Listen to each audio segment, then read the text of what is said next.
Hey, so this is my official brutally honest review of the Panasonic S1H, but before we get into the video, be sure to subscribe if you've been liking the content. I have a whole bunch of stuff on the S1H and other cameras and camera stuff, but more importantly, even if you don't want to subscribe, like the video for the YouTube algorithm. So at this point, I have done a lot of videos on the S1H, as you may have noticed. I think I have a bit of a feel for the camera, and I'm in a position where I can actually give a decent review of the camera. We are filming in 6K right now, and I'm doing this to test the autofocus capabilities. So if I move around, if I move over here, what does that look like? What is it doing? I can't tell if I'm in focus because I'm just using this actual screen itself, so I don't know if I'm in focus, but maybe if I put on a hat, things might change. So let's talk about the S1H. So I didn't do my research before buying this camera. That might have been that's probably my biggest issue, is that there just wasn't that research whatsoever. And if I had done my research, I probably wouldn't have got this camera to begin with. So I was talking to somebody at the camera store. We were talking about the Canon C500 Mark II that just came out, and I was saying how it was one of my dream cameras, and he was like, well, for a fourth of the price you can get the Panasonic S1H, and it has all of these features. It has just about the same amount of features, and it's Netflix approved. Everything was looking amazing, so I was like, yeah, okay. So I went home, did very minimal research on it, and I bought it. Like I said, probably not the best move. All I was really concerned about were the specs. That conversation really just made me want to upgrade my camera. I was using a Sony a6400, and I've just been wanting more out of a camera. And the S1H has more. It has the most that you can really get out of a mirrorless camera, and is definitely one of the best cameras on the market, but we'll get into that. So I was looking for something more, and the S1H came, and it fulfilled that void that I had. I was coming from an entry-level APS-C camera into top-of-the-line mirrorless camera. Who is this camera for? So, like I said, this camera it is one of the best cameras on the market, that's for sure. It is probably the best mirrorless camera with just video specs. So who is this camera really for? It's for the person that is in between getting a cinema camera and something like an A7 III. If you are in that position where you have a bit of a crew, you have multiple people operating the camera, you're doing everything behind the camera, you haven't made that jump yet to get like a C500 Mark II or an actual cinema camera. If you are in that middle zone, you don't want to be renting a camera, maybe you want to start getting into Netflix original stuff, this is the camera for you. This camera requires, at minimum, someone to be behind it to operate. You can't really be in front of the camera and have it operate the way that you expect. So you need to be behind the camera in situations, in environments where you can replicate, and people, like what is the word? It's staging. You need staging with this camera. It's not gonna operate if you are in a position where things are sporadic and moving and you don't know what's gonna happen. You need to have staging, you need to have prep, you need to know that your actors are gonna go from here to pull focus, because the autofocus is not it on this camera. That's my biggest issue. So if you are in the position where you need something more out of a camera, you need the higher quality video, you don't have the budget for a C500 Mark II, this is the camera for you. But let's get into some of the pros and cons. Obviously I've made a pros and cons video about this camera already, but let's just go ahead and reiterate some of those. Maybe you haven't watched that video, but this will definitely help me with the whole review aspect of this camera, since I don't think I've done like a camera review on this channel before. Let's get into the cons first.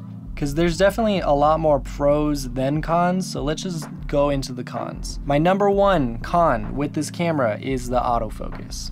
So there was definitely a lot to learn about the camera and the autofocus. You really have to go deep into the settings and mess with some of the settings to see like what does work best and what does not work best. But the autofocus is the one thing about this camera that is the reason why I am getting rid of this camera. So the autofocus it's not really there. It's interesting because there's a box that comes onto your face and it tracks your face, but a lot of the times while it is tracking and detecting your face, it's not actually in focus. Your face isn't in focus. The autofocus is not fast. The autofocus is not the best. A situation like this might be pretty good for its autofocus because it runs on a contrast-based autofocus system. So having the more contrast between the background and your subject is going to be the best case scenario. But if you're in a situation where you don't have good contrast between the background and your subject, the autofocus isn't going to perform the best. I've also found that 6K is pretty much non-existent for autofocus. My theory is that the camera is trying to take all of its processing power into being able to actually film in 6K. So there's no more processing power to use to really get good autofocus. This is my theory because when you drop down to like 4K or something, even though it has a higher bit rate, you're able to get better autofocus, and autofocus seems to work a little bit better. If you need a little bit more information on how to get better autofocus, I have an autofocus video about this camera, so check that out as well. I'll probably just make a playlist with everything that you need to know about the S1H. And that brings me to another con. So that is going to be the price. Like I said, this camera is $4,000. Maybe you're coming from Canon, maybe not. I would probably suggest that you get some Canon lenses. That'll reduce the cost quite a bit. So with the Canon branded lenses, you can get a pretty good set. You can get like 85mm for around $500. And all you have to really get is the adapter, the MC21, and then you'll be able to use all Canon lenses. If price is an issue, look into an MC21 adapter. Otherwise, you have three options: Sigma, Panasonic, and Leica. So Leica is going to be the most expensive route. Their lenses are like $5,000. The Panasonic native lenses, there's not a lot of them. There's not a lot of them at all. But the ones that there are, they are around $2,500 a piece. And then the Sigma lenses. So if you want a native lens that's pretty cheap, go with the Sigma. This right here is the 24mm. It seems to perform pretty well, but the Sigma lenses are around $1,000, so with just the body and a lens, one lens, not even two, let's add two. Let's add two lenses. So the body and two lenses, you're looking at $6,000 without any batteries or SD cards. Batteries are pretty expensive. You can get a 2-pack for like $80. And then SD cards are also pretty expensive because if you want to film in 6K or 4K at 400 megabytes per second, if you want to film the highest quality that you can and actually get your money's worth out of this camera, you're looking at spending $130 an SD card on the low end, if not around $200 for the Sony rough SD cards. But I went out and got the Lexars, and what you want to look for with SD cards is for it to be a UHS-2 SD card, which means that it has 2 rows on the back, and then the speeds are actually able to be like 300 megabytes per second. So the next thing that I want to talk about is the size. It's a bit of a downfall because the size and the weight of the camera are pretty substantial. The size is pretty large. It is the largest mirrorless camera that you can get.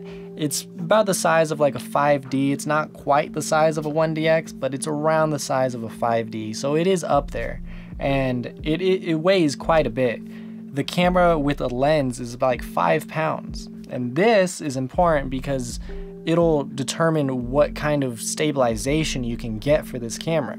Obviously, if you're using like a glide cam, you don't really have anything to worry about because those things can hold.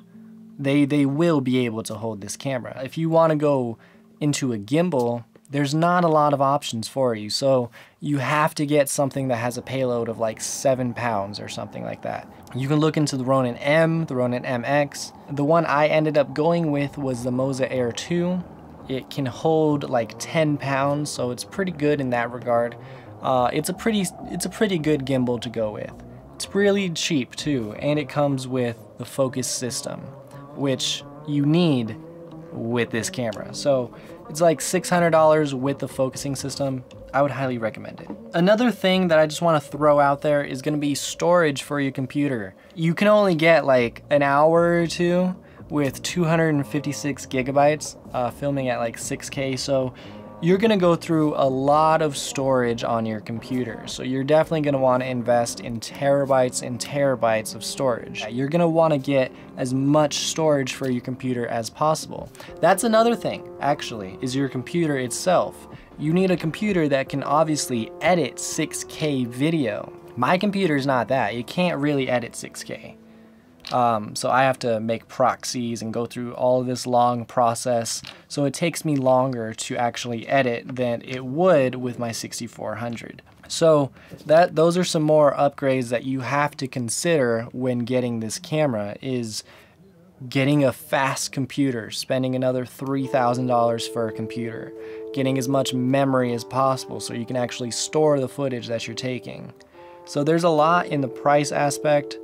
Because there's a lot more that you have to get instead of just getting the camera. You can't just get the camera, you have to get everything else as well. But there's a lot of pros as well. Obviously, picture quality. This is the best looking camera that you're gonna get. Especially for in the mirrorless realm, this camera is beautiful. I can't remember if it has 12 or 14 stops dynamic range, but it's definitely up there. You can film in 6K, you can film 4K 60, 180 frames in 1080p, and all of the footage just looks beautiful.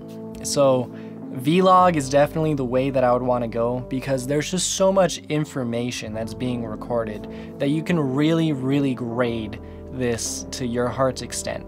Especially filming in 4K, because you can get 400 megabytes per second. You can grade this as much as possible. It's not gonna crack, but it looks beautiful. I use the nicest LUT that is from Panasonic themselves, and it looks the nicest. If you do end up getting this camera, go to Panasonic and download their LUT pack, and it's a good starting point, if anything, for grading. The next is battery life. The batteries are gigantic. They're like this big. They're big. The batteries are big. So the battery life on this camera is really good.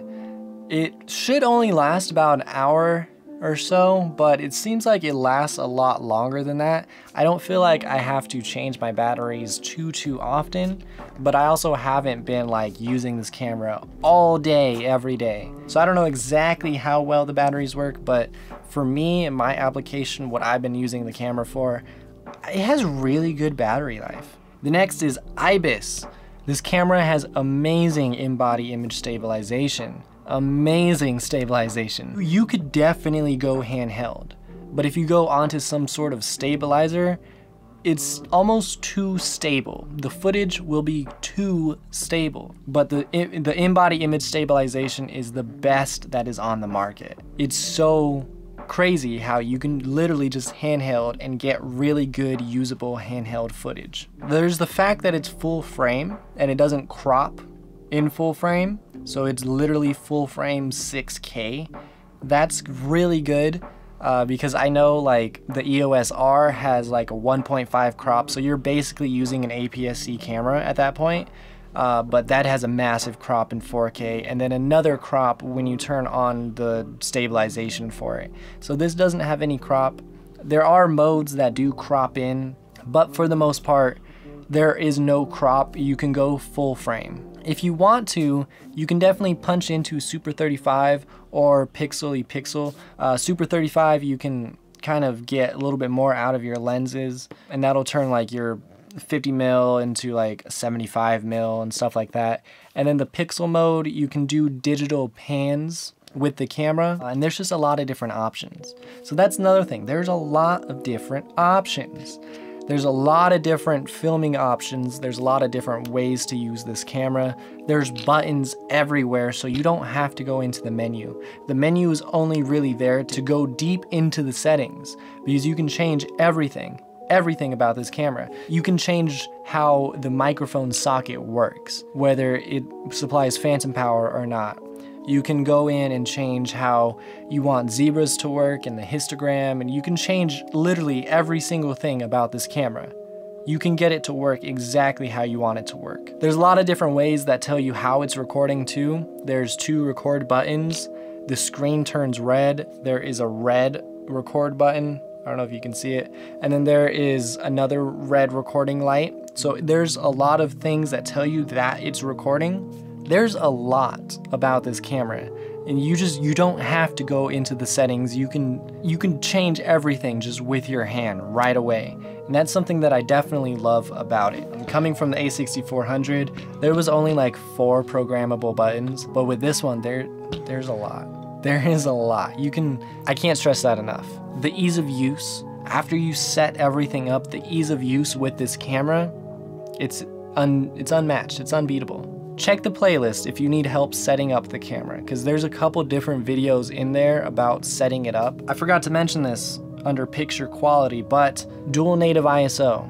What more can I say? You have your base ISO of 640 and then 4000. So this camera is a beast in low light. It can see at night.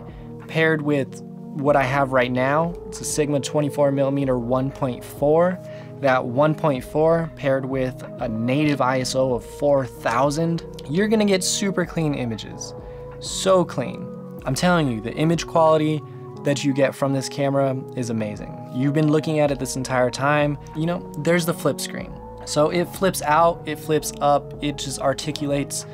Companies are going to take this flip screen and put it onto their cameras because it's so good. One thing that I do wanna say is you can't live view from a monitor when filming in 6K. So you can see your shot, but as soon as you press record, it goes black and you can't see what you're recording. So that is something to look out for. For the most part, it seemed like a lot of my issues that I had with this camera, aside from no live view when filming in 6K, have been my own lack of understanding. Things like the microphone jack. You can change it to have phantom power or no phantom power. So I was having an issue with this hissing and humming coming from the camera, but I was able to fix that. It seems like this camera, any issue that I've had with it has just been my lack of knowledge. So if you're having an issue, look it up, find help, because you can probably resolve that issue. The only thing that is making me get rid of this camera, not so much the price, but it is the autofocus. For my line of work, for what I do, I film in situations that are random, and that's not this camera's strong suit whatsoever. So because of that, I'm not giving this away. I'm returning this camera, which hurts me because it is beautiful. The footage that you get out of this camera it's so beautiful. Go and rent the camera if you're looking at getting it. Rent it first. Go and get a 3-day package from somewhere to make sure that you actually want it. Because I've had such a headache with this camera because I went from getting this gimbal to this gimbal and these lenses, and like I've just had this whole back and forth between like setting everything up because I didn't rent it first. I didn't know what I would want and what works best for me. But that's kind of all I have to say about this camera. So you've been looking at footage the entire time. If you need anything with autofocus, this camera isn't for you. But if you need to step out of the mirrorless camera world and you're starting to get into the cinema world and you need that in-between, this is that in-between. This is that in-between. So it'll definitely prep you for the cinema world. So if you can be behind the camera and pull focus, this camera is for you. The price is a little steep, but I think that's everything at this point. So that has been my review of the Panasonic S1H. think this is the first camera review on my channel. If you like the S1H, I have a whole bunch of videos about it, so definitely check out the playlist. I've just been making so many videos, so there's probably something that you're interested in there. But that is all that I have for you guys. So like the video. Did you like it? Like the video, it helps with the YouTube algorithm. Subscribe, help me reach that 1,000 subscriber mark, and that's it. All right? All right.